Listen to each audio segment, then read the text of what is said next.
দারিদ্র্যমুক্ত বাংলাদেশ করতে যদি চান, অনুরোধের ভাষায় বলবো, মাননীয় প্রধানমন্ত্রী এই কথাটা যদি অন্তরের কথা হয়, মনের কথা হয়, সত্যি যদি আপনি বাংলাদেশকে দারিদ্র্যমুক্ত করতে চান, তাহলে যাকাত ভিত্তিক অর্থনীতি চালু করে দেন।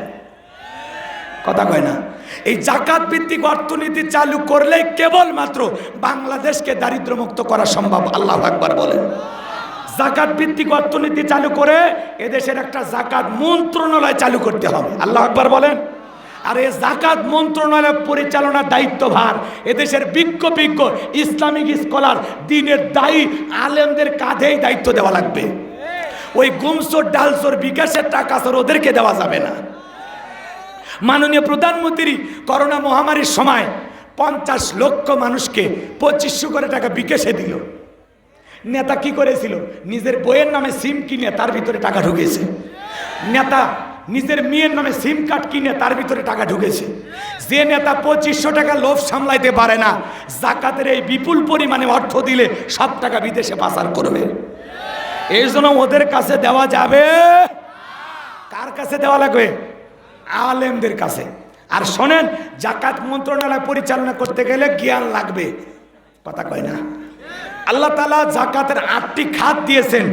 8টি খাত কোন কোন খাত, কি কি খাত, কোন খাতে কোন ব্যক্তি যাকাত পাওয়ার উপযুক্ত, এই জন্য আলেমদের জ্ঞান লাগবে। আলেমদের পরামর্শ মোতাবেক তারা কি করবে? গরিবের তালিকা করে তাদেরকে যাকাত দেবে। এদিক খেয়াল করেন, ধনী যাকাত দেয় না। ইনি ধনী মানুষ, যাকাত আসছে 1 কোটি টাকা, কোনো মতে 5-10 লাখ টাকা যাকাত দিয়ে নিজের 90 লাখ টাকা যাকাত নিজে মেরে খায়। ইনি ধনী, 10 লাখ টাকা যাকাত আসছে, 2-3 লাখ টাকা নাম সাম মাত্র দিয়ে নিজের 6 লাখ টাকা যাকাত নিজে মেরে খায়। কারণ এই দেশের ধনীরাও যদি হিসাব নিকাশ করে যাকাত দিত, অনেক আগেই বাংলাদেশ দারিদ্র মুক্ত হয়ে যেত। কারণ ধনীরা হিসাব করে যাকাত দেয় না ভাই, এজন্য উনি যাকাত দেবে না, যাকাত আদায় করা লাগবে। আল্লাহ নবী মুসা আলাইহিস সালামের 2 মিনিট একটা ঘটনা শুনে বলবো, রাগ করবেন না? কারণের কাছে যা বলে, কারণ তোরে যাকাত দিতে হবে। কি দিতে হবে? কারণ বলে আমি যাকাত দিতে পারবো না। আল্লাহ নবী মুসা আলাইহিস সালাম ডেকে বলে, যাকাত না দিলে যাকাত আদায় করা হবে। আল্লাহু আকবার বলেন। যে নবী রেগে গেলে মাথা টুপি ভেদ করে চুল খাড়া হয়ে যায়। আল্লাহু আকবার। ইনি ধনী মানুষ, যাকাত দেবে না। আলেমেরা কি করবে? যা বলবে, আপনার ব্যাংকে কত টাকা বলেন? হ্যাঁ। বালিশের নিচে কত, খাটের নিচে কত, স্ত্রী অ্যাকাউন্টে কত, ছেলের অ্যাকাউন্টে কত, হ্যাঁ, আপনার দোকানের সিন্ধুক আছে সেখানে কত, আপনার এত কোটি টাকার মধ্যে থেকে যাকাত আসছে 2,75,72,500 টাকা। দেন দেন। ইনি দিতে বাধ্য। কথা কয় না? হুজুর আপনি তার মন খারাপ করে না পারে, এমনি মানে আঙ্গুল দিয়ে দেখাচ্ছে, আবার ভাইবেন না যে আপনারাই করছি। কষ্ট হচ্ছে আপনাদের? তাহলে ধনী যাকাত হিসাব করে দিবে চায় না, কি করা লাগবে? হিসাব করে আদায় করে নেওয়া লাগবে, আদায় করা লাগবে। কথা কি বলছেন? এ দেশের এমনও ধনী আছে যার যাকাতই আসবে 1000 কোটি টাকা। এত বড় ধনী আছে। কথা কয় না? এই দেশে জরিপ করা হয়েছে, যাকাত যদি 10 বছর আদায় করা হয় আর সঠিক ব্যক্তিদের তালিকা করে 10 বছর যদি বন্টন করা হয়, 10 বছর পরে বাংলাদেশে একজন মানুষ যাকাত দেবেন যে খুঁজে পাবেন না। আল্লাহু আকবার বলেন। এবার শোনেন, মুসা আলাইহিস সালাম যা বলে, কারণ যাকাত দিতে হবে, বলে আমি দেব না। আল্লাহর পয়গম্বর ডেকে বলে, যাকাত না দিলে যাকাত আদায় করা হবে। আল্লাহু আকবার বলেন। কারণ এইবার মুসা নবী রাগ দেখে বলে, নবী রাগ করার কোনো দরকার নাই, কত টাকা যাকাত দিতে হবে আমাকে বলেন। আল্লাহ নবী ডেকে বলে, শতকরা 2.5% দিতে হবে। কারণ ডেকে বলে, আমাকে একটু হিসাব নিকাশ করার সুযোগ দেন। আল্লাহর পয়গম্বর ডেকে বলে, ঠিক আছে যাও, হিসাব নিকাশ করার সুযোগ দিলাম। এই কথা বলে আল্লাহ নবী মুসা আলাইহিস সালাম চলে গেলেন। এইবার কারণ হিসাব নিকাশ শুরু করে দিল। এই কারণকে আল্লাহ পাক এত সম্পদ দিয়েছিল, 70টা উট লাগতো চাবি বহন করতে। চাবি যদি এত হয়, তালা কত, আর তালা যদি এত হয়, সিন্ধুকে মাল কত, ছোট মাথায় ধরবে না। এইবার কারণ হিসাব নিকাশ করে দেখে এত পরিমাণে যাকাত আসছে, কয়েক হাজার কর্মচারী দিয়া যাকাতের টাকা যদি বন্টন করা হয়, এরপরে যাকাতের টাকা দিয়ে শেষ হবে না। এমনি তো কৃপণ পায়ে স্যান্ডেল দেয় না, ক্ষয় যাবে বলে, গায়ে জামা পরে না ছিঁড়ে যাবে বলে, সেই কৃপণ কি এত টাকা যাকাত দিতে পারে? পারে না। সে তখন কি করলো, এলাকা একটা 2 নাম্বার মহিলা ছিল, নাম হলো সবদা। এই সবদা নামের পতিতার কাছে যা বলে, সবদা রে তোরে 2 বস্তা টাকা দেবো, অ্যাডভান্স হিসাবে 1 বস্তা টাকা আজকে দিয়ে দিলাম, বিনিময়ে আল্লাহ নবী মুসা আলাইহিস সালাম আগামীকালকে যে ভরা মজলিসে আলোচনা করবে, ওই ভরা মজলিসে দাঁড়াইয়া একবার শুধু বলবি, মুসা নবী দিনের বেলা ওয়াজ করে আর রাতের বেলায় আমি সবদার সাথে রাত কাটাই, বাস এতটুকু কথা বললে যথেষ্ট, বাকি যা করার আমি করব। সবদা যেহেতু 2 নাম্বার মহিলা রাজি হয়ে গেল। পরের দিন সকালবেলা আল্লাহর পয়গাম্বার মুসা আলাইহিস সালাম হাজার হাজার জনতার সামনে ওয়াজ করতেছেন, সুন্দরভাবে বুঝাইয়া বলতেছেন। আল্লাহর পয়গাম্বারের আলোচনা শোনার পর সবদার পাশা হৃদয় গইলা চোখ দিয়া পানি ঝরতেছে। সবদা কোন কান্দে, ভালো করে বোঝার চেষ্টা করবেন। কারণ ডেকে বলে সবদা তাড়াতাড়ি দাঁড়া, বলেন আর একটু শুনি, বলে না শুনতে দেওয়া যাবে না। 2 জন লোক পাঠায় দিল, তাড়াতাড়ি সবদাকে জোর করায় দাঁড় করায় দাও। মুসা নবী যে কায়দা ওয়াজ করতেছে, সব তো কালেমা পড়ে মুসলমান হয়ে যাবে। এইবার সবদার কাছে এসে বলে, নেতা গতকাল রাত্রিতে 1 বস্তা টাকা দিয়েছে, আর 1 বস্তা টাকা রেডি আছে, সাক্ষীটা দিয়া টাকার বস্তা নিয়ে বাড়িতে চলে যা। সবদা বলে আর একটু শুনি, বলে না শুনতে দেওয়া যাবে না। 2 জন 2 হাত ধরে সবদাকে জোর করায় দাঁড় করা দিল যখন, কারণ ডেকে বলে মুসা রে ওয়াজ বন্ধ কর, টাকায় দেখ 2 নাম্বার মহিলা দাঁড়াইছে, মহিলাটা 2 নাম্বার না 1 নাম্বার, মুসা নবী কি জানে? কথা বলে রতনে রতন চেনে, বোঝেন না? মুসা নবী চিনবে কিভাবে? জীবনে দেখেইনি। কথা কন। এইবার শোনেন, কারণ ডেকে বলতেছে মুসা ওয়াজ বন্ধ কর। আজও দেখবেন আলেম ওলামা যখন হক কথা বলে, সুদের কথা বলে, ঘুষের কথা বলে, আল্লাহর জমিনে আল্লাহর দ্বীনকে প্রতিষ্ঠিত করতে হবে, কোরআনের রাজ কায়েম করতে হবে, কোরআন সুন্নাহর হক কথা তুলে ধরে, এক শ্রেণীর লোক ডাইরেক্ট বলে হুজুর আপনার ওয়াজ বন্ধ করেন, আপনার ওয়াজ লাইন ছাড়া, হুজুরের ওয়াজ লাইন ছাড়া না, তোমার জীবন লাইন ছাড়া, তুমি একটা তার সেরা। যারা আলেমদের কথা বলতে বাধা দেয়, এরা হলো সমাজের ডিজিটাল কারু। মসজিদে দাঁড়াইয়া আজকে সুদের ওয়াজ করা যায় না, কথা কয় না? হুজুর যখন সুদের ওয়াজ করে, সভাপতি হলেন হুজুর আমি এই ব্যবসার সাথে জড়িত, খামাখা আমার কথা কেন তুলে ধরছেন? ঘুষের কথা বলা যায় না, সেক্রেটারি ঘুষখোর। আমি কিন্তু এই দেশের করছি, নিলে ভারতের ঘটনা। এদেশের যারা মসজিদ কমিটির সবাই আল্লাহর ওলি। আজকালকার মানুষের রুচিটা এমন হয়ে গেছে, একটা লোক যদি চুরি দুর্নীতি বা ব্যবসা করে টাকার মালিক হয়, আরও যদি একবার পলে পলে মানে কোনো সিলাই হোক আর যেভাবে হোক মসজিদে 10 লাখ টাকা দেয়, এই সভাপতি ওই যে বা ব্যবসা করে ভুলেই গেছে মানুষ। কথা কন না কেন? আর কিছু কিছু চাকরিজীবী আছে সারা জীবন দুর্নীতি করে কলমের খোসাতে কোটি কোটি টাকা ইনকাম করছে, শেষ বয়সে এলাকায় এসে মসজিদে ছাদ ডালাই চলছে, করছে আমি 500 বস্তা দিলাম, 2 লাখ টাকা দিলাম, ওই ফ্যান কিনে দিলাম, সামনে কিছু টাইস করে দিলাম। বাপ রে বাপ, এই কুতুব আসিল কই? তখন ওই চাকরিজীবী হয়ে যায় কি সভাপতি। কিন্তু এতদিন যে দুর্নীতি করছে, সে টাকা খাইছে। কথা কন না কেন? এখনো শীত কথা যদি কই, পিঠের ওপর দেওয়া যাবি মই, এই আনন্দে কিছু লোক কিনে খাবে বগুড়ার স্পেশাল দই। যত দোষ নন্দ ঘোষ, সত্যটা বললে দোষ, করলে অন্যায়ের প্রতিবাদ, নামটা হবে তোমার মৌলবাদ, নামটা হবে তোমার জঙ্গিবাদ। হক কথা কইলে তো আপনারা বিরক্ত হবেন, কষ্ট হচ্ছে? আচ্ছা, ভাঙ্গা গলায় যে কথা বলতেছি খারাপ লাগে?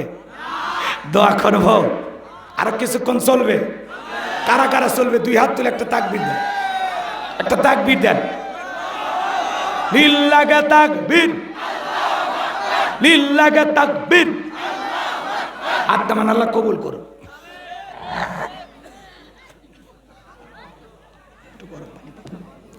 আমার ভাইরা শোনেন, আমাদের আফসোস লাগে ওই জায়গায় বাংলার জমিনে বাণিজ্য মেলার নামে রাত 12টার পরে নর্তকীর গায়ে একটা সুতার কাপড় থাকে না, ওখানে 144 জারি করা হয় না।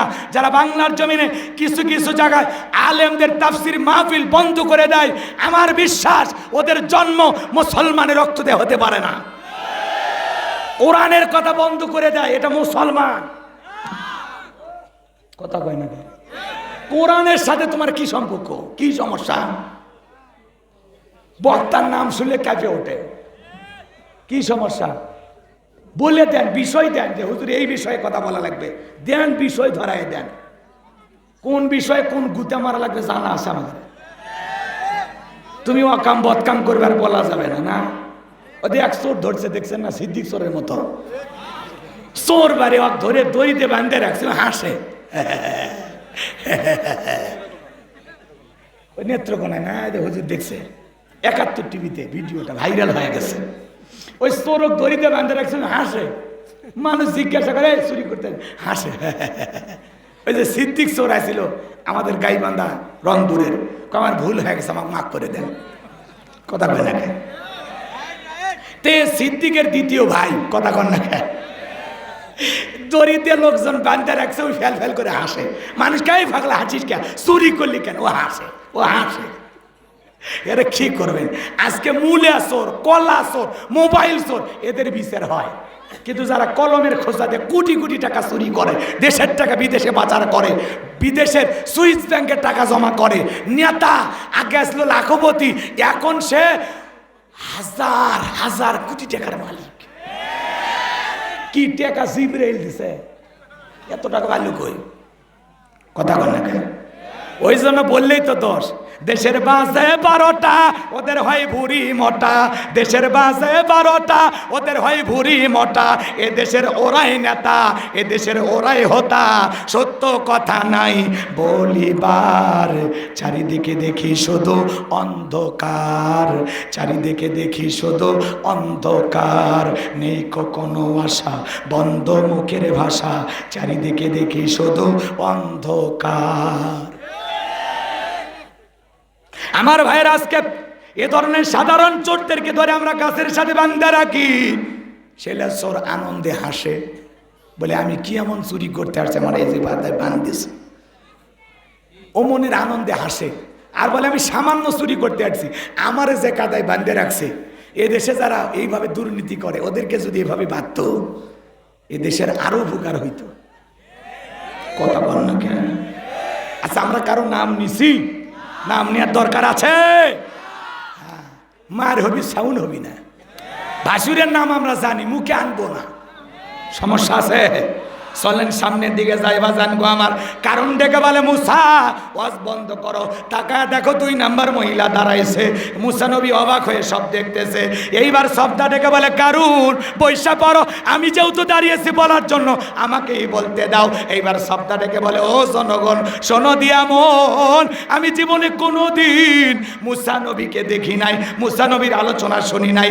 আজকে মুসা নবীর আলোচনা শোনার পর আমার পাষাণ হৃদয় গইলা গেছে। আমি সিদ্ধান্ত নিয়েছি আর খারাপ কাজ করব না, অশ্লীল কাজ করব না। আমি তওবা করে ঈমান গ্রহণ করব। আলেমদের ওয়াজের মাধ্যমে বেনামাজি নামাজি হয়ে যায়, সুদখোর ঘুষখোর ভালো হয়ে যায়, চোর ডাকাত ভালো হয়ে যায়, কথা কোন ঠিক কিনা? দাড়ি কাটা যুবকটা দাড়ি রাখে, আলেমদের ওয়াজের মাধ্যমে বেপর্দা সোলা মা বোনেরা পর্দা করে। কথা কি বোঝেন? ভালো করে বোঝার চেষ্টা করবেন ভাজান। এইবার শ্রদ্ধাটাকে বলে এ কারণ কেন লাফালাফি করে আপনারা জানেন। গতকাল রাত্রিতে কারণ আমার বাড়িতে গিয়েছিল, আমার 1 বস্তা টাকা দিয়েছে, আর 1 বস্তা টাকা সাক্ষী দেওয়ার পরে দেবে, বিনিময়ে আমাকে এই কথা বলতে হবে মুসা নবী দিনের বেলা ওয়াজ করে আর রাতের বেলায় আমি শ্রদ্ধার সাথে রাত কাটাই। কিন্তু আপনাদেরকে সাক্ষী রেখে বলতেছি মুসা নবীর চরিত্র ফুলের চাইতে পবিত্র। ওই কারণ হলো আমি শ্রদ্ধার নিয়মিত ভক্ত। ওয়ামাকারু ওয়ামাকারাল্লাহ আল্লাহু খায়রুল মাকিরিন। খেলাকার যে গর্ত করেছে নিজের গর্তে নিজেই পড়েছে, কথা কোন ঠিক কিনা? যে সাক্ষীটাকে টাকা দিয়ে কন্ট্যাক্ট করেছে, ওই সাক্ষীর জবান দিয়া সঠিক সত্য কথা বের করে দিলেন তিনি কে? আজ যখন আলেমদের বিরুদ্ধে সাক্ষী কিনা হয়, ওরা সাক্ষী দেওয়ার পরে বলে হুজুর নির্দোষ, টাকা খাইয়া বলেছি, কথা কয় না, বোঝেন নে? হুজুরের জানাজা যা বলতেছে, হুজুর 2 বার আমাদের এমপি ছিল, আমরা মায়ের কোলে শিশু যেমন ভালো ছিল আমরাও তেমনি ভালো ছিলাম, হিন্দু লোকে সাক্ষী দেয়। তাহলে কোরআনের পাখি দাম আছে না নাই? বোঝেন না কথা? 13টা বছর মানবতার জীবন যাপন করেছেন, মাথা নত করেনি। আল্লাহু আকবার বলেন। কথাগুলো হৃদয় দিয়ে বুঝবেন, হৃদয় দিয়ে বুঝবেন, দিল দিয়ে কথাগুলো ধারণ করবেন। আজকে কত নায়ক বিয়ে করে কাবির নামা লাগে না, নায়িকে বিয়ে করে কাবির নামা লাগে না। হুজুর বৈধ বউ নিয়ে হোটেলে যায়, কয় হুজুর আপনার কাবির নামা কই? এ কথা কন, তোর দাদার কাবির নামা ছিল, তোর দাদার কথা কন না কে? হুজুরদের নরম পাইছেন, যা খুশি তাই বলতেছেন। এই দিন না, আরো দিন আছে। দুনিয়ার জীবন শেষ না, পরকাল নামের আর একটা জীবন আছে। কোনো না কোনো ভাবে দুনিয়ার জীবন শেষ হবে, কিন্তু ওই জীবন তো শেষ হবে না। কথা কন না কে আমার ভাইয়েরা? এজন্য মিথ্যা তহমত, মিথ্যা অপবাদ দিয়ে কোনো লাভ হবে? হুজুরেদের বউ বেশি হয়, কথা কন, হুজুরের বউ বেশি হয়, কিন্তু কোন হুজুর অবৈধ কোনো সম্পর্ক করে না, এটা মাথায় রাখবেন। হুজুরদের বউ বেশি, বাচ্চা কাচ্চা বেশি, এত পদ্ধতি হুজুরেরা মানে না। কথা কন না কে? আর আপনারা তো পরিবার পরিকল্পনায় ব্যস্ত, কোন ট্যাবলেটে টেনশন মুক্ত। বেশি খাওয়াইতে খাওয়াইতে বাপ ডাকার আর চলি হয় না। এ কথা কন না কেন? আর হুজুর বিয়ে করছে 11 মাসে এক বাচ্চা হয়ে গেছে। কথা কন না কেন? রাগ করছেন আপনারা? করেন, সমস্যা নেই। এই দেশের এমন মানুষ আছে অবৈধ হাজারো অপরাধ করে, কিন্তু আলেমেরা অবৈধ কোনো সম্পর্ক করে না, তারা বৈধ হালাল পদ্ধতিতে জীবন যাপন করে। এদেশে এদিক খেয়াল করেন, অধিকাংশ নবী রাসূলদের একাধিক স্ত্রী ছিল। আল্লাহু আকবার বলবেন না? কথা কন নাকি আপনারা? তাহলে একাধিক স্ত্রী থাকা ভালো না খারাপ? ভালো। আমার মা বোনের আবার রাগ করবে, শোনেন, একাধিক স্ত্রী হলে হবে না। আপনার ইনসাফ কায়েম করার মতো আপনার ভিতরে সেই রকম পরিবেশ পরিস্থিতি থাকবে। কথা কন না কে? মিশে হলে খামাকা ঝামেলা যায় না, একটা নিয়েই ভালো থাকেন। আর এ দেশে একাধিক বিবাহ করা খুব কঠিন, মানুষ মানে না। কথা কয় না? যে মানুষ 2-3টা বিয়ে করে, ওর কথা শুনে কয় এই মানুষ খারাপ, চরিত্রহীন, কিন্তু আসলে যে ওই আসলে চরিত্রবান এটার বোঝে না। কথা কয় না কে? সে তো নিজের চরিত্রটাকে কন্ট্রোল করার জন্য বিয়ে করছে। কথা কন না কে আপনারা? তাহলে ওরে চরিত্রহীন বলতেছেন? যারা পতিতালয় যায়, 7 স্টার 5 স্টার হোটেলে যায়, মাসে মাসে বিভিন্ন হোটেলে যায়, রাত কাটায়, ওরা কি বৈধটা নিয়ে সমালোচনা করেন? কথা কন না কেন? আল্লাহ যেন আমাদের হেদায়েত দান করেন। কেউ যদি বিয়ে করে, বুড়ো বয়সে হোক আর চ্যাংরা বয়সে হোক, বিয়ে যদি করে, আর সমালোচনা করবেন না। করলে আপনি গুনাহগার হবেন, কারণ বিয়েটা হলো বৈধ পদ্ধতি, হালাল পদ্ধতি। কথা কন ঠিক কিনা? আপনি সমালোচনা করেন কেন? ওর শক্তি আছে, করছে বিয়ে, আপনার সমস্যা কি? আপনি দুর্বলে একটা নিয়ে থাকেন। কথা কয় না? খালি বিয়ে করলে হবে না, শারীরিক শক্তি থাকা লাগবে, টাকার শক্তি থাকা লাগবে। কথা কয় না কেন? আমার এলাকায় 1 লোক 4টে বিয়ে করে 4 বউ কি গার্মেন্টসে পাঠাইছে। ওরা মাসে মাসে বেতন তোলে, চাষাক বিকাশ করে পাঠায়, আর চাষা ওই টাকা দিয়ে জুমে খেলে। এইরকম বিয়ে করলে হবে না। বিয়ে করলে তাদের অধিকার নিশ্চিত করা লাগবে। কথা কন ঠিক কিনা? ইনসাফ প্রতিষ্ঠিত করতে হবে, সমান নজরে দেখতে হবে। কথা কন ঠিক কিনা? অতএব আপনি সমান নজরে দেখতেও পারবেন না, ইনসাফ কায়েম করতে পারবেন না, ঝামেলা করার দরকার নাই, একটাতেই জীবন পার করেন। মনে থাকবে তো ইনশাআল্লাহ? আল্লাহ বোঝার তৌফিক দান করেন, জোরে বলেন আমিন। তাহলে আলেমদের সমালোচনা করে কোনো লাভ? জোরে বলেন কোনো লাভ? আমার ভাইয়েরা ভালো করে বোঝার চেষ্টা করবেন। এইবার যখন সবটা গোপন তত্ত্ব ফাঁস করে দিল, নিজের গর্তে নিজেই পড়ে গেছে। আল্লাহ নবী মুসা ডেকে বলে, আল্লাহ, চাইতে গেছিলাম জাকাত, আর আমার বিরুদ্ধে এত বড় সমালোচনা, আমার বিরুদ্ধে এত বড় মিথ্যা তহমত, এটা তো মেনে নেওয়া যায় না। আল্লাহ গো, জমিনকে অর্ডার দেন, জমিন যেন কার্নের সম্পদ সহ জমিনের ভিতরে গ্রাস করে ফেলে। আমার আল্লাহ রাব্বুল আলামিন দোয়া মঞ্জুর করলেন। এইবার কার্নের সম্পদ সহ হাঁটু পর্যন্ত জমিনের ভিতরে চলে গেছে। ও বলে, বলে দেহে শক্তি আছে, ব্যাপার না, উঠতে পারবো। এইবার মাজা পর্যন্ত গেছে, বলে ব্যাপার না, দেহে শক্তি আছে, উঠতে পারবো। এইবার যখন গলা পর্যন্ত জমিনের ভিতরে চলে গেছে, ডেকে বলে মুসা রে, ধন সম্পদ যা আছে সব তোমার আল্লাহর, আর তোমার তুমি নিয়ে যাও, জানটা আমার ভিক্ষা দাও। আল্লাহর পয়গাম্বার ডেকে বলে আল্লাহুস সামাদ, আমার আল্লাহ অমুখাপেক্ষী, আমার আল্লাহ কারো কাছ থেকে কিছু নেয় না, আমার আল্লাহ শুধু দিয়ে যায়। কারণ রে তোর ধন সম্পদ জমিনের ভিতরে চলে যা, আর পৃথিবীর ইতিহাসের সাক্ষী থাক, তোর মতো যারা সম্পদ জমা রাখবে, আল্লাহ রাস্তায় খরচ করতে চাইবে না, কঠিন কিয়ামতের ময়দানে তুই কারুনের কাতারে আল্লাহ তাদেরকে দাঁড় করায় বিচার করবে। এই জন্য বাজান গো আমার, যাকাত হলো আপনার মালের ময়লা, যাকাত হলো আপনার সম্পদকে বৃদ্ধি করে। যাকাত দিলে ধনীর ধন কমে না বাড়ে। কথা কন না গা? বগুড়া উপশহরে একটা চালের দোকানদার আছে, ভালো করে বুঝবেন। ওই লোকটা আমাকে যাকাত কয় বছর ধরে একটা তালিকা দেখাইলো। দেখলাম জীবনের প্রথম যাকাত দেওয়া শুরু করছিল মাত্র 1400 টাকার থেকে। কয় টাকা? কথা কয় না ভাই, কয় টাকা কন না গা? 1400 টাকা। এখন এরপরে পরের বছর এইভাবে দিতে দিতে দিতে দিতে ওই লোকটা এখন প্রায় 4 লক্ষ টাকারও বেশি যাকাত দেয়।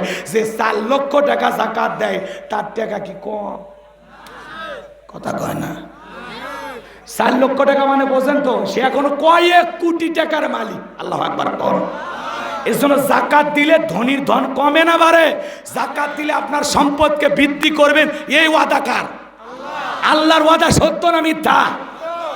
তাহলে যাকাত দেবেন, যাকাত দিয়ে নিজে পরিষ্কার থাকবেন। আর যারা যাকাত দেবে না, সূরা তওবার ভিতরে আল্লাহ পাক বলেছেন, যারা স্বর্ণ রূপা টাকা পয়সা জমা রাখে, আল্লাহ রাস্তায় যাকাত দেয় না, আল্লাহ রাস্তায় দান সদকা করে না, আমার ভাইয়েরা, এই সম্পদ যারা জমা রাখবে, আল্লাহ বলেন তাদের জন্য রয়েছে আযাবের সুসংবাদ। কিসের সুসংবাদ? আযাবের সুসংবাদ মানে কি বুঝতে পারতেছেন? আযাব কম হবে না বেশি হবে? কম হবে না বেশি হবে? ভালো করে বোঝার চেষ্টা করবেন। যারা টাকা পয়সা ব্যাংকে জমা রাখছেন, এখানে সেখানে জমা রাখছেন, হিসাব করে যাকাত দেন না, মরার পরে বুঝবেন এই সম্পদ যখন বিষাক্ত সাপ হইয়া আপনাকে সবল মারবে, জোরে জোরে কামড় মারবে, তখন বলবে কে রে এত জোরে কামড় মারিস কে? তুই কে? বলে আমার চিনিস না, আমি তোর দুনিয়ার মাল সম্পদ। এজন্য আমরা চাই আমাদের সম্পদ যেন আমাদের জাহান্নামের শাস্তির কারণ না হয়। কথা বলে ঠিক কিনা? তাহলে আল্লাহ রাব্বুল আলামিনকে রাজি খুশি করার জন্য আল্লাহ যাদেরকে সম্পদ দিয়েছেন, ওয়াল্লাযীনা হুম লিয-যাকাতি ফাঈলুন, ওয়াল্লাযীনা হুম লিয-যাকাতি ফাঈলুন, আল্লাহ পাক ডেকে বলেন আমি যাদেরকে সম্পদ দিয়েছি তারা যেন সক্রিয়ভাবে হিসাব করে করে বছরে কয় লাখ টাকার কয় হাজার টাকা যাকাত আসে, কয় কোটি টাকার কয় লক্ষ টাকা যাকাত আসে, হিসাব নিকাশ করে বছরে একবার যাকাত দেব। কারা কারা 2 হাত তুলে দেখান। যাদের যাকাত দেওয়ার মতো অর্থ নাই তারাও হাত তোলেন। আল্লাহ যেন যাকাত দেওয়ার মতো অর্থ দান করেন। জোরে বলেন আমিন।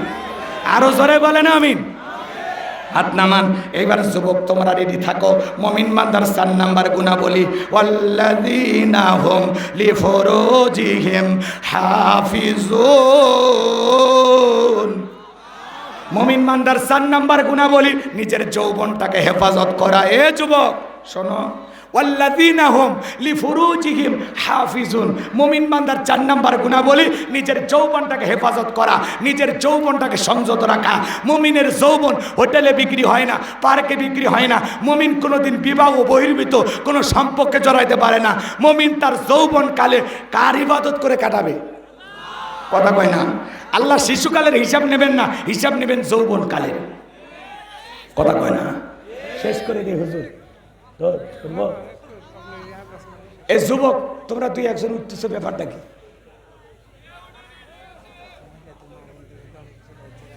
এদিক খেয়াল করেন, কষ্ট আর দেব না, কয়েক মিনিটে শেষ করে দিচ্ছি।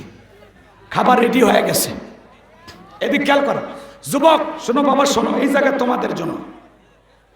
আল্লাযীনা হুম লিফুরুজিহিম হাফিজুন, নিজের যৌবনটাকে সংযত রাখা, নিজের যৌবনটাকে হেফাজত করা। এদিক খেয়াল করেন, আল্লাহ শিশুকালের হিসাব নেবেন না, হিসাব নেবেন কোন কালের? যৌবনকালের। আমরা যৌবনকালে গুনাহ করতে ভালোবাসি, আর যৌবনকালের ইবাদত পছন্দ করেন কে? যৌবনকালে লম্বা সময় রুকু করা যায়, লম্বা সময় সিজদা দেওয়া যায়, ঠান্ডা পানিতে ওযু বানানো যায়, যেটা বৃদ্ধ বয়সে সম্ভব নয়। মুরব্বী চাচাক যদি বলেন প্রচন্ড শীতের রাত, চাচা 2000 টাকা দেবো, পুকুরে একটা ডুব দিয়ে উঠে আসেন, গোসল করে উঠে আসেন। চাচা বলবে বাবা ওই 2000 টাকা নেওয়ার জন্য পুকুর থেকে ওঠার মতো শক্তি থাকবে তো? কথা কয় না? আর কোনো যুবককে যদি বলো এ যুবক 2000 টাকা দেবো, পুকুরে নামে একটু গোসল করে আসো, কয় হুজুর টাকা রেডি করেন, কাপড় খুলছি। কথা কন ঠিক? এটাই হলো একটা মানুষের নির্দিষ্ট সময়ের পাওয়ার। কথা কয় না? কারণ তার জুয়ানি আছে, যৌবন আছে, শক্তি আছে, দেহের ভিতরে এরকম একটা পাওয়ার আছে, স্পিরিট আছে। কথা কন ঠিক কিনা? যেটা বৃদ্ধ বয়সে থাকে না।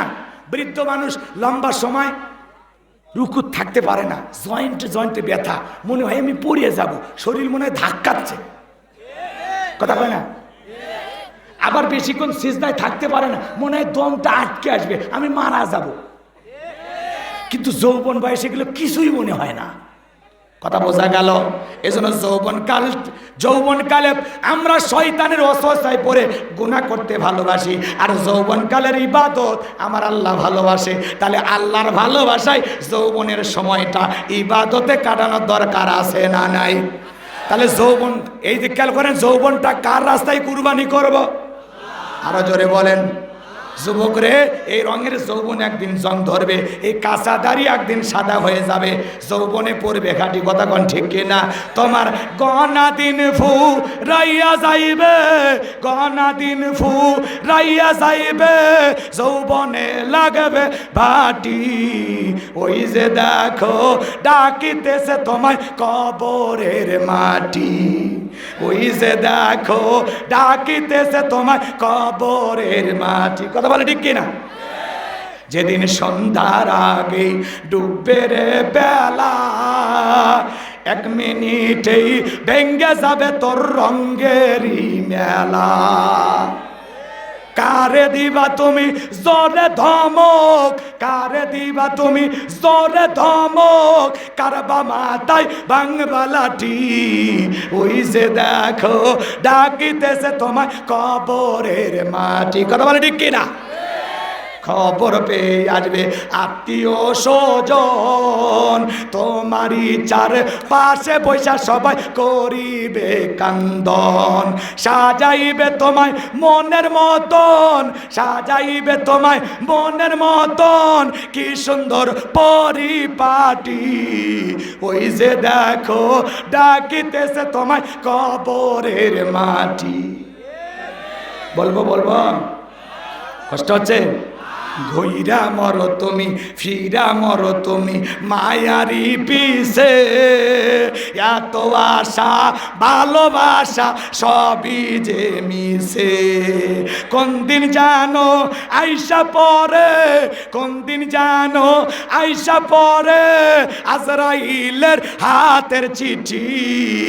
ওই যে দেখো ডাকিতেছে তোমায় কবরের মাটি। এই জওয়ানি থাকবে না। এখন চামড়া টাইট আছে তো মনে হয় সবার সাথে ফাইট করি, শরীরে রক্ত গরম আছে। হুজুর আলেম ওলামা মসজিদে ডাকে, যাইতে মনে চায় না। হুজুর পরে বয়স হোক, বিয়ে করি, বাচ্চা 2-1টা হোক, এদের তারপরে লালন পালন করি। এত যে স্বপ্ন করে, এই যে লেন্দি প্রসেসিং, তোমার যে দীর্ঘ টাইম বাঁচার স্বপ্ন। তোমার মতো কত যুবক বিয়ে করার আগেই মারা গেছে। তোমার মতো কত যুবক বিয়ে করেছে, বাসরঘর পর্যন্ত পৌঁছার সুযোগ হয়নি। তোমার মতো কত যুবক বিয়ে করেছে, বউকে রাখে বাসরঘরে ফুল কিনতে গেছে, ওই ফুল নিয়ে রাস্তা পার হওয়ার সময় ট্রাকের নিচে চাপা পড়ে মারা গেছে। তুমি কি মনে করো এত সময় তোমার হাতে আসে? মালিক যে কখন ডাক দিবে বলা যায়? কথা বলেন না কেন? আমার কথা কি আপনারা বিরক্ত হচ্ছেন? বিরক্ত হচ্ছেন? যুবক যৌবনের পরীক্ষা দিয়েছিলেন আল্লাহর নবী ইউসুফ আলাইহিস সালাম। আল্লাহু আকবার বলেন। জুলেখা গোপন একটা কক্ষে নিয়ে গেছে, 1 মিনিটে বলে দিয়ে সামনের দিকে যাব, কথা শেষ হয়ে গেছে প্রায়। এদিক খেয়াল করেন, যুবকদেরকে যেহেতু বসায় রাখছি, 10টা মিনিট ওদের না বলে ওরা আবার মন খারাপ করবে। কথা কি বুঝতে পারছেন? হ্যাঁ, এই যুবক শোনো বাবা, আল্লাহর পয়গম্বর, আপনারা কি বসে থেকে খাবার দিবেন নাকি প্যাকেট করবেন নাকি? কি প্লেটে ব্যাগ? না, এখানে বসে খাবে না, প্যাকেট আছে। ও তাহলে তো সময় লাগবে, তাই না? আচ্ছা ঠিক আছে, বুঝতে পারছি। প্যাকেটিং হইলে ভালো হইতো, বাড়িতে যা বউ বাচ্চা নিয়ে আনন্দ খাইতো। আচ্ছা ঠিক আছে, সমস্যা নেই। আমি আপনাদের সুযোগ সুবিধা বুঝি। মাছের পোলা তো না, মাছের ডাল না, আমি খাইলাম, ভালোই মজা হয়েছে। যাই হোক, এদিক খেয়াল করেন, রেডি হয়ে গেছে, আপনারা নিশ্চিন্তে থাকেন। ওনাকে না নিয়ে বাড়িতে যাইন না। বিদেশি সৌদি আরবের ভাইয়েরা টাকাগুলো দিয়েছে, অনেক কষ্টে মাছ কিনছে। কত? 140 কেজি। 140 কেজি, বিশাল মাছ। যাই হোক, এদিক খেয়াল করেন, কষ্ট হচ্ছে আপনাদের না? এই যে হয়ে গেছে। যুবক শোনো, আল্লাহর পয়গাম্বর ইউসুফ আলাইহিস সালাম গোপন একটা কক্ষের ভিতরে আছে দুইজন মানুষ, একজন পয়গাম্বর আর একটা হলেন জলেখা। কাছে যায় আর বলে, দিলে বড় জ্বালা রে পাঞ্জাবিওয়ালা, হুজুর তো কিছুই বোঝে না, হুজুর সবই বোঝে, নারীর ছলা কলা বোঝে না। কথা কন ঠিক কিনা? আমি আশ্চর্য হয়ে গেলাম। এই যে মাদারীপুর একটা জেলা, নাম শোনেননি? কথা কয় না কে? একটা মেয়ের নামও ভালো, ফাতেমা, নাম ফাতেমা, কিন্তু কামটা করছে কি জানেন? একই মেয়ে একই সাথে দুইজন ছেলেকে টাইম দেয়, দুইজনের সাথে বিয়ে করেছে। ভালো করে বুঝবেন, একসাথে কয়টা স্বামী? এখন এই পাগলি প্রথমে যে ছেলের সাথে বিয়ে হয়েছে, এর সাথে কিছুদিন থাকছে, তারপরে আর একটা ছেলের সাথে মোবাইল একটু পরিচয় হয়েছে, প্রেম হয়েছে, পরে ওরে দেখে ভাল লাগছে, ওর সাথে সময় দিছে। খালি সময় দেয়নি, বিয়েও করছে। এই স্বামীটাকে ডিভোর্স দিয়ে ওরে বিয়ে করছে। আবার কি হয়েছে, ওই স্বামীর সাথে রাগারাগি হয়েছে, ওই স্বামীকে ফেলাইয়া আবার এই স্বামীর কাছে আসছে। কথা কয় না? এই আসা যাওয়ার মাঝখানে এক বধূ দুই স্বামী, এর মধ্যে মেয়েটা গর্ভবতী, বাচ্চাও জন্ম দিয়েছে। এখন এই নারীকে জিজ্ঞাসা করা হয়, এই সন্তানের পিতা কে? ফাতেমা, তুমি বলো মা, এই সন্তানের কে পিতা? তোমার প্রথম স্বামী না দ্বিতীয় স্বামী? ও বলে, আমি কইতে পারি না। বলেন তো, এর চাইতে অসভ্য বেহায়া আল্লাহর জমিন আর কেউ আছে? এগুলোই হলো কিয়ামতের আলামত। কথা বলে ঠিক কিনা? একটা নারী কতটা বেহায়া হলে এত বড় জঘন্য কাজ করতে পারে? পরে এক নাম্বার স্বামী চাইতে গেছে যে, আসো, সন্তানও মানে নিলাম, তোমারেও মানলাম, তুমি বাচ্চা নাও, আমি আরে ছাড়বো না। কথা কয় না? এই ছেলে আবার বাচ্চা নিয়ে মিডিয়ার সামনে কান্দে, এই জন্য নিউজটা প্রচার হয়েছে। কথা কি বুঝতে পারছেন? রাগ করেছেন আপনারা? তাহলে মা সন্তান জন্ম দিচ্ছে, বাবাকে বলতে পারে না। মেয়ে একটা, বধূ একজন, স্বামী কয়টা? এখন বলতেছে, বিধি তুমি বলে দাও আমি কার। এ বলতেছে এখন, বিধি তুমি বলে দাও বাচ্চা কার। একজন মাই তো বলতে পারে, একজন মাই তো বলতে পারে এই সন্তান তার বাবাকে। কথা কোন ঠিক কিনা? কিন্তু এই মহিলাটা দুইজনের প্রেমে এতটাই ব্যস্ত সময় পার করছে, আসল সন্তানের বাপকে ওই মহিলা জানেই না। হাইরে মুসলমান, এটা এই দেশে মানা যায়? কথা কন না? সমাজের মানুষগুলো সিসি করতেছে, সাংবাদিকেরা বলতেছে, ভাই আপনাদের এলাকায় ঘটনা, কই আমরা লজ্জায় মুখ দেখাতে পারি না। একটা মহিলা বাচ্চা জন্ম দিছে, স্বামী দুইজন, এখন কোনটা আসল বাবা কেমনে ভাই করবে? এই জন্য বারবার বলা হয়েছে, একটা ছেলে একসাথে 4টা বউ রাখতে পারে, কিন্তু একটা মেয়ে একটা স্বামী ছাড়া একাধিক স্বামী রাখার কোনো সুযোগ নাই। ওই যে তসলিমা নাসরিন যে চাইছিল, এখন এরে ধরে ডাক দিয়ে বলেন, বাবাকে খুঁজে বাই করে দে। কথা কর না কেন? ফসলের মালিক, এদিক শোনো, ফসলের জমি 4টে, ফসলের মালিক একজন, 4 খেতে তরমুজ চাষ করছে, সব জমির তরমুজ পচিয়া শেষ, একটা আছে, কিন্তু মালিক যে একজন। সমস্যা আছে? কথা কোন সমস্যা আছে?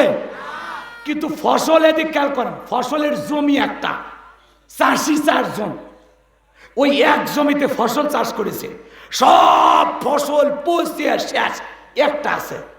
এখন একটা যদি ফসলের একটা যদি ফল হয়, ধরেন একটাই তরমুজ, তাহলে 4 জন কি নিবার গেলে 4টে লাগবে না? কথা কয় না কে? একটা যদি নিবার যায়, ভাগে কাটা লাগবে না? তাহলে বাচ্চা যদি একজন মহিলা 4টে পুরুষ স্বামী একই সাথে 4টে স্বামীর সাথে সংসার করতেছে, বাচ্চা কি 4টেই হবে? কথা কন না কেন? হবি কয়টা? তাহলে এই মহিলা পরিচয় কিভাবে দেবে? এটা বড় স্বামী না ছোট স্বামী না মেজর স্বামী না একেবারে দুর্বলটা?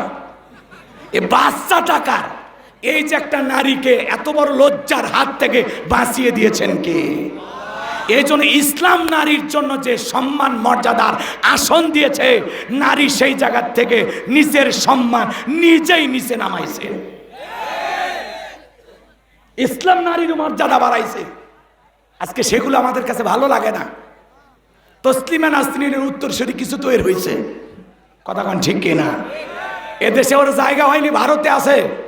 মনে রাখবেন, এই ধরনের ইসলাম বিদ্বেষী কথা যারা বলবে ওদেরকে তসলিমা নাসরিনের মতো এদেশ থেকে বোরকা পরে পালাইতে হবে। আল্লাহর ফয়সালা যেটা সেটাতে আমরা সন্তুষ্ট, সেইটাতে আমরা রাজি খুশি, কথা কোন ঠিক কিনা? এখন এই মহিলার বিচার করে দেন, কেমনে করবেন? দেখেন কোন জামানা এসে পড়ছে। মানুষ এতটা অসভ্য, নির্লজ্জ, বেহায়া হয়ে গেছে, কথা কোন ঠিক কিনা? যুবক ভালো করে শোনো, জুলাইখা এবার নিজের কাপড়ের, ভালো করে বোঝো, নিজের শরীরের পরে থাকা কাপড়গুলো ছিঁড়ে ছিঁড়ে দেবতার মুখগুলো ঢাকতেছে।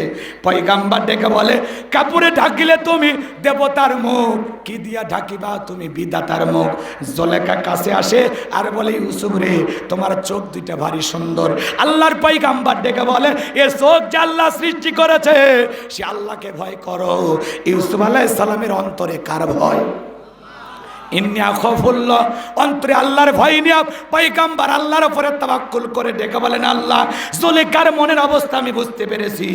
আল্লাহ গো, নিজের ইজ্জত আর সম্মান বাঁচানোর জন্য দৌড় মারার দায়িত্ব আমার, আর আপনার কুদরত থেকে তালা খুলে দেওয়ার দায়িত্ব আপনার। বলেন আল্লাহু আকবার, আরো জোরে বলেন আল্লাহু আকবার। পয়গাম্বার বিপদে পড়ে স্মরণ করলেন কারে? ফাযকুরুনি আযকুরুকুম ওয়াশকুরুলি ওয়ালা তাকফুরুন। বান্দারে, তোমরা আমি আল্লাহকে স্মরণ করো, আমি আল্লাহ তোমাদেরকে স্মরণ করব। আল্লাহর পয়গাম্বার এই বিপদে পড়ে আল্লাহ তাআলার উপরে তাওয়াক্কুল করেছেন।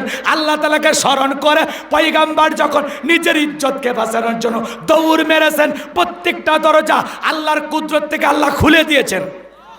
সুবহানাল্লাহ জোরে। এইবার শেষ দরজায় জুলেখা পিছন থেকে মারছে ধাবা। ইউসুফ আলাইহিস সালামের জামা ছিঁড়ে গেছে। পয়গাম্বার বলে, জামা ছিঁড়ে যায় যাক, ইজ্জত দেওয়া যাবে না। আল্লাহু আকবার বলে। এইবার জুলেখা শেষ দরজায় গিয়ে তাকায় দেখে তার স্বামী আজিজ মিশর দাঁড়ায় আছে। স্বামীকে দেখা মাত্রই জুলেখার নেকা কান্নার অভিনয় শুরু হয়ে গেল। কথা আছে, যেখানে বাঘের ভয় সেখানে রাত হয়। স্বামীকে দেখা মাত্রই নেকা কান্নার অভিনয় শুরু করলো। কিছু কিছু মহিলা দেখেন না, কথা বলার আগে কান্দে দিয়ে বলে, আমার কেউ নাই। কেউ নাইতে বাসে আসুকে, কথা বল না কেন? কিছু কিছু মহিলা দেখেন না, কথা বলার আগে কান্দে দেয়, কিছুই বলা যায় না, চোখত পানি লাগেই থাকে, মনে হয় মোটর বসাইছে, টিপ দেওয়া হয় না। কারো বউ যদি বেশি কথায় কথায় কান্দে, ধমক দেবে না, চুপ চুপ, কান্দিস না, মেজাজ খারাপ করিস না, চুপ কর, তোর ঘটনা কি হয়েছে খুলে কর, তোর কথা আগে শুনি। তোর কথা শুনে যদি মনে হয় এই ঘটনায় কান্দা উচিত, স্বামী স্ত্রী একসাথে জামাত করে কান্দা হবে।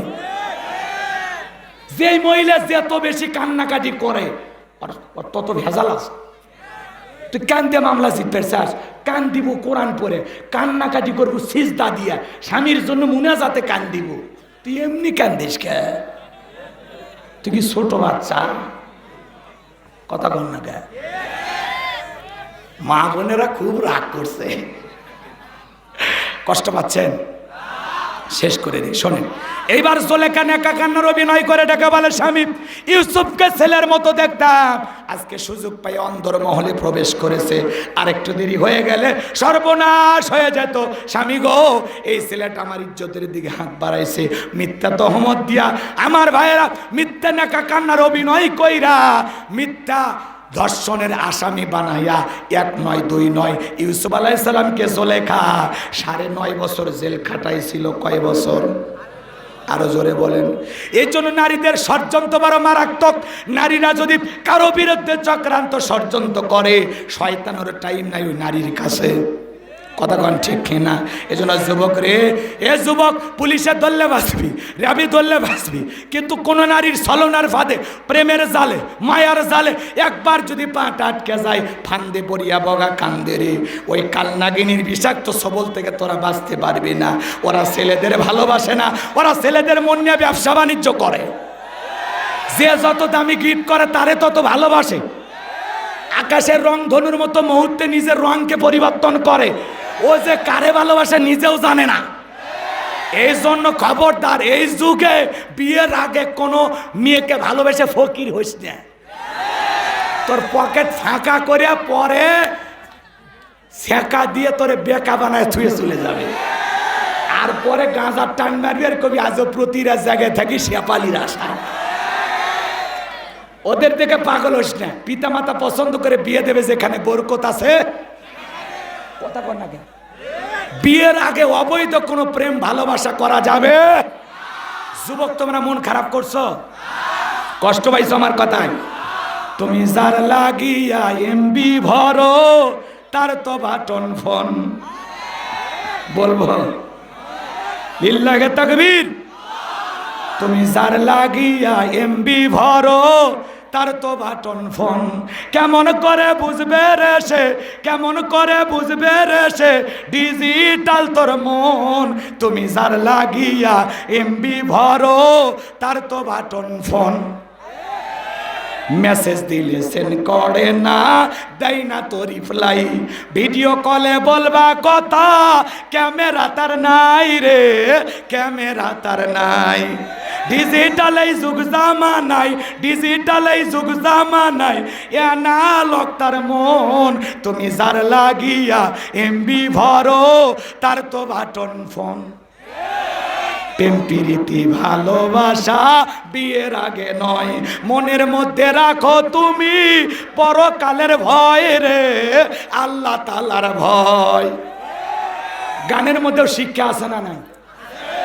প্রেম প্রীতি ভালোবাসা বিয়ের আগে নয়, মনের মধ্যে রাখো তুমি পরকালের ভয় রে, আল্লাহ তাআলার ভয়। তবে তুমি মুক্তি পাবা, তবে তুমি মুক্তি পাবা দোজখের আগুন। তুমি যার লাগিয়া এমবি ভরো তার তো বাটন ফোন। তাহলে পিতা মাতার অবাধ্য হয়ে বিয়ে করা যাবে? কিছু কিছু ছেলে 20 বছর বয়স হয়নি, আব্বার কাছে এসে আব্বা উত্তরপাড়া লাকিকে আমি কথা দিয়েছি, রাজি থাকলে 1 চাপড় না হলে 2 চাপড়। পিতা রাজি হয় না, পালিয়ে যা বিয়ে করে, এরকম আছে না নাই? পরে ওর ভালোবাসা টেকে না, 3 মাস পরে ভালোবাসা জানলা ভেঙে ফেলে যায়। আর বাড়িতে এসে কয় আব্বা আপনার অনুমতি না নিয়ে বিয়ে করে কি যে ভুল করছি। কথা কোন ঠিক কি না? এই জন্য পিতা মাতার পছন্দ মোতাবেক কোন কোন যুবক বিয়ে করবে হাত তোলো। মা বাবা পছন্দ করে বিয়ে দেবে যেখানে বরকত আছে। আর কথা বাড়ানো যাবে না, শেষ করে দেন। ঠিক আছে, কমিটির ভাইয়েরা কথা শেষ করে দেন হুজুর, আমি আর কথা বাড়াবো না। এদিক খেয়াল করেন। তাহলে 4 নাম্বার, নিজের যৌবনটা হেফাজত করব কার ভয়ে? জোরে বলেন কার ভয়ে? 5 আর 6 নাম্বার গুণাবলী, ওয়াল্লাযীনা হুম লিআমানাতিহিম ওয়া আহদিহিম রাউন। 5 নাম্বার আমানত রক্ষা করা। এই জীবনটা আমানত, ছেলে মেয়ে আমানত, স্ত্রী সন্তান আমানত, বক্তার কাছে শ্রোতার আমানত, শিক্ষকের কাছে ছাত্র ছাত্রী আমানত, ইমামের কাছে মুসল্লি আমানত। কথা কয় না? বোঝেন? ডাক্তারের কাছে রুগীরা আমানত। বোঝেন? বোঝেন? এদিক খেয়াল করেন। মেম্বারের কাছে ওয়ার্ডবাসী আমানত, চেয়ারম্যানের কাছে ইউনিয়নবাসী আমানত, এমপির কাছে নির্বাচনী এলাকার মানুষ আমানত, মাননীয় প্রধানমন্ত্রীর কাছে এদেশের 18 কোটি জনগণ হলো আমানত। এই জন্য আমানতের খিয়ানত করা যাবে না। 5 নাম্বার আমানত রক্ষা করা। 6 নাম্বার ওয়াদা প্রতিশ্রুতি রক্ষা করা। মুমিন মুখে যা বলে অন্তরে তা বিশ্বাস করে, কাজে তা বাস্তবায়ন করে। মুমিন কোনোদিন প্রতিশ্রুতি ভঙ্গকারী হতে পারে। 7 নাম্বার, ওয়াল্লাযীনা হুম আলা সালাওয়াতিহিম ইউহাফিজুন। 7 নাম্বার গুণাবলী, যারা নিজেদের সালাতের প্রতি যত্নবান, যত্ন সহকারে সালাত আদায় করে। যে ব্যক্তি আসরের নামাজ পড়ে মাগরিব পর্যন্ত মসজিদে মনটা টাঙানো থাকে, মাগরিব পড়ে এশা পর্যন্ত মসজিদে মনটা টাঙানো থাকে। যে একাই নামাজ পড়ে না, বিবিকেও নামাজি বানানোর দরকার আছে না নাই? একটা পরিবারে ছেলে মেয়ে সবাই মিলে 4 জন সদস্য, সবাই যদি নামাজ পড়ে ভালো লাগে না খারাপ লাগে? পৃথিবীর সফল বাবা তারা যে বাবা তার ছেলের হাত ধরে মসজিদে নিয়ে যায়। কথা কয় না কে? একদিন স্কুলে না গেলে গালি দেন, কোচিংয়ে না গেলে গালি দেন, মা পর্যন্ত বলে আজকে কোচিংয়ে গেলি না, দুপুরে ভাত দেব না। কিন্তু কোনো মা বলে না জোহরের নামাজ পড়লি না, দুপুরের খাবার হবে না, এশার নামাজ পড়লি না, রাতের খাবার দেব না, বলে? এটা বলা উচিত ছিল কি না? এভাবে সন্তানদেরকে শাসন করে আজকের শিশু আগামীর বাংলাদেশ, ছোট ছোট বাচ্চাদেরকে মসজিদমুখী বানাইতে হবে। কিন্তু ছোট বাচ্চা মসজিদে গেলে অনেক চাচারা বেয়াদবি করে। ভালো হয়ে যান, ভালো হয়ে যান, আপনারা থাকবেন না, এই মসজিদে এই বাচ্চাগুলো আবাদ করবে। এই জন্য ছোট বাচ্চা মসজিদে গেলে ধমক নয়, আদর করে কাছে বসাইতে হবে। অনেক কথা বলার ছিল, আমি আর কথা বাড়ানোর শক্তিও পাচ্ছি না, বলবও না। কমিটির ভাইয়েরা অলরেডি 2-3 বার বলছে হুজুর তাড়াতাড়ি শেষ করেন, খাবার ঠান্ডা হচ্ছে, রাতে 1টাও বেজে গেছে। ঠিক আছে তো? এই 7টা গুণা বলি, তাহলে আমাদের পরিবারের সকল ছেলে মেয়ে স্ত্রী সবাইকে নামাজি বানাবো তো ইনশাল্লাহ। উলাইকা হুমুল ওয়ারিসুন আল্লাযীনা ইয়ারিসুনাল ফিরদাউস হুম ফিহা খালিদুন। আল্লাহ বলেন তারা উত্তরাধিকারী হবেন জান্নাতুল ফিরদাউসের, সেখানে তারা চিরকাল বসবাস করবেন। আল্লাহ কোনোদিন জান্নাত থেকে বের করে দেবেন না। কারা কারা সেই জান্নাতে যাওয়ার জন্য এই 7টা গুণাবলী আমল করতে চান, হাত তুলে দেখান। আল্লাহ আমাদের সবাইকে সূরা আল মুমিনুন থেকে যে তাফসীর, যে আলোচনা আমরা শুনেছি, আল্লাহ পাক এর উপরে বক্তা শ্রোতা সবাইকে আমল করা তৌফিক দান করুন। ওয়াখিরি দাওয়ানা আনিল হামদুলিল্লাহি রাব্বিল আলামিন। সকলে দরুদ ইব্রাহিম পড়ুন। আল্লাহুম্মা সাল্লি আলা মুহাম্মদ ওয়া আলা মুহাম্মদ কামা সাল্লাইতা আলা ইব্রাহিম ওয়া আলা আলি ইব্রাহিম ইন্নাকা হামিদুম মাজিদ। আল্লাহুম্মা বারিক আলা মুহাম্মদ ওয়া আলা আলি মুহাম্মদ কামা বারাকতা আলা ইব্রাহিম ওয়া আলা আলি ইব্রাহিম ইন্নাকা হামিদুম মাজিদ। অনেক ভাইরা দান করেছেন অনেকগুলো টাকা, স্লিপগুলো পড়তে গেলে অনেক সময় লাগবে। আল্লাহ সকলের দানগুলো কবুল করেন, জোরে কোন আমিন। হুজুর কারো কোনো বক্তব্য আছে কি? কোনো অতিথির কারো কোনো কথা নয়? তাহলে আমরা সকলে দোয়ার দিকে যাই। আল্লাহুম্মা আমিন। রব্বানা যালামনা